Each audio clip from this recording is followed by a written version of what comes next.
just take a look at what happened with Israel today. With that, take a look at what's going on. That was going to be a problem. We're actually creating peace in the Middle East without blood staining our sand. So but look at what happened with Bahrain. Jim Mattis. George, look at today what happened with Bahrain.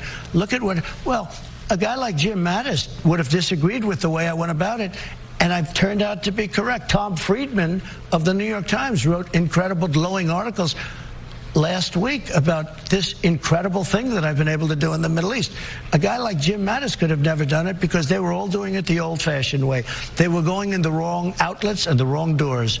And what happened today with UAE and with Bahrain and with Israel, people don't even believe it.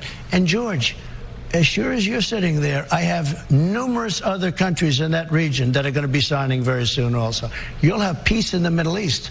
And this is without war and without losing, and I'm talking about on both sides, but without losing our great young soldiers. You know, I go to Dover and I greet oftentimes soldiers coming in and they're dead.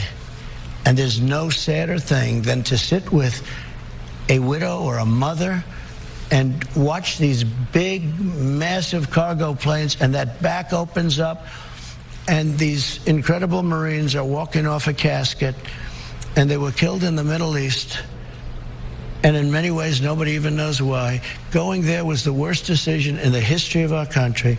We've spent $8 trillion, and we've lost thousands of lives, but really millions of lives, because I view both sides, okay, if that's okay. Millions of lives. This was the worst decision. And by the way, Iraq did not Saddam Hussein did not knock down the World Trade Center, in case you don't know. I'm sure you do know that. They said they had weapons of mass destruction. They made a mistake. So we're now $8 trillion.